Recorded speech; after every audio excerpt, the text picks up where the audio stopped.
সাথে স্বার্থ সংশ্লিষ্ট বিষয়ে কিন্তু আমাকে দেওয়া হয়েছে। উপকূলের মানুষ এখানে অনেক ধরনের সমস্যা ভোগ করছে জলবায়ু পরিবর্তনের কারণে। আমাদের সুপেয় পানির সমস্যা, আমাদের স্যানিটেশনের সমস্যা, আবাসনের সমস্যা, রাস্তাঘাটের সমস্যা। আমি চেষ্টা করব এই সবগুলো নিয়ে কাজ করার জন্য।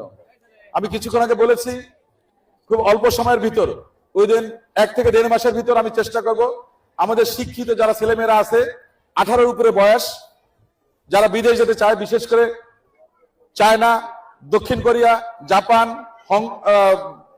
জার্মানি, ফ্রান্স, এদেরকে ভাষা প্রশিক্ষণ দিয়ে আমি গতকাল শ্রম জনশক্তি মন্ত্রণালয়ের যিনি দায়িত্বে আছেন এই দায়িত্বে ওনার সঙ্গে কথা বলেছি, বঙ্গভবনে গেছিলাম, দেখা হয়েছিল।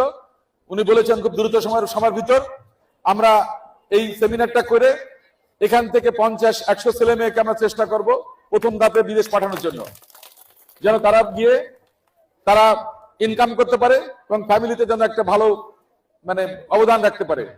তো আমি সেটা চেষ্টা করব।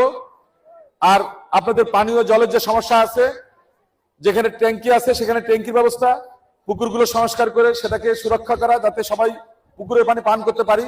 কারণ আমি ছোটবেলায় কিন্তু নিজেরাই কিন্তু আমাদের বড়দি একটা পুকুর ছিল, সেই পুকুরের জল পান করেছি কিন্তু। সুতরাং যদি সুরক্ষা করা হয়, সুন্দরভাবে যদি রক্ষণাবেক্ষণ করা হয়, তাহলে আমাদের এলাকায় সরকারি যে পুকুরগুলো আছে সেগুলোর মাধ্যমে আমাদের নিত্য প্রয়োজনীয় যে জলের ব্যবস্থা সেটা করা সম্ভব, পানীয় জলের ব্যবস্থা। পাশাপাশি সংসারের যে কাজগুলো আছে সেগুলো করাও সম্ভব, গৃহস্থলীর কাজগুলো। তো সেক্ষেত্রে আপনাদের সহযোগিতা লাগবে। আমরা যেন মাছ চাষ করার জন্য আগ্রহী না হই, ব্যক্তিগত স্বার্থ উদ্ধার করার জন্য চেষ্টা না করে, এই জনপদের সাধারণ মানসিকতা চিন্তা করে যেন এই পুকুরগুলোকে যেন আমরা সুন্দরভাবে সুরক্ষা করতে পারি। আমি ইতিমধ্যেই জেলা পরিষদের যিনি মাননীয় প্রশাসক হয়েছেন, আমার অত্যন্ত ঘনিষ্ঠ বন্ধু ব্যারিস্টার শেখ মোহাম্মদ জাকির হোসেন, ওনাকে বলেছি যে আমার মোংলাতে টিউবওয়েলও রাখা যায় না, এখানে পানির খুব সমস্যা, সুতরাং পুকুরগুলো সংস্কার করে দিতে হবে যেগুলো জেলা পরিষদের সাথে আছে, সরকারি পুকুরগুলো। তো উনি রাজি হয়েছে।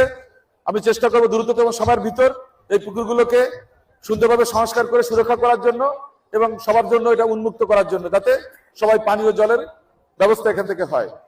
দ্বিতীয়ত, আমাদের রাস্তাঘাটে যে সমস্যাগুলো আছে, আমি আমাদের নেতৃবৃন্দকে বলেছি আমাদের উপজেলা যারা দায়িত্বে আছে, এলজিডি বা রোডস অ্যান্ড হাইওয়ে যারা আছে, তাদের সাথে আলাপ আলোচনা করে সব রাস্তার তালিকা দেওয়ার জন্য আমি চেষ্টা করবো ধারাবাহিকভাবে যত দ্রুত সময়ের ভিতরে সম্ভব এগুলোকে সংস্কার করার জন্য। আর আরেকটা ভালো খবর, যেটা আমি 2009 সাল থেকে করছি, আই ক্যাম্প, আপনারা তো অনেকেই জানেন, সেটা হচ্ছে স্থানীয় অপারেশনের রোগী বাঁচানোর জন্য আগামী 3রা এপ্রিল শুক্রবার সকাল 9টা থেকে বিকাল 4টা পর্যন্ত পেরিখালী স্কুল মাঠে বিনামূল্যে চক্ষু শিবির এবং এখানে রোগী বাঁচাই হবে। আপনাদের যারা স্থানীয় রোগী আছে, বয়স্ক রোগী আছে, তাদের পাঠিয়ে দিবেন। সম্পূর্ণ খাওয়া থাকা যাতায়াত ফ্রি। এটা যত লোক আমরা করবো। গতবার আমরা 1000 রোগীর অপারেশন করেছিলাম 2025 সালে।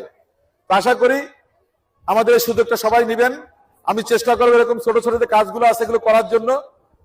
আর পাশাপাশি এলাকার ঐক্য, সংহতি, সৌহার্দ্য, ভ্রাতৃত্ব এগুলো যেন অক্ষুণ্ণ থাকে, সেটার জন্য আমি চেষ্টা করব নির্মমভাবে কাজ করার জন্য।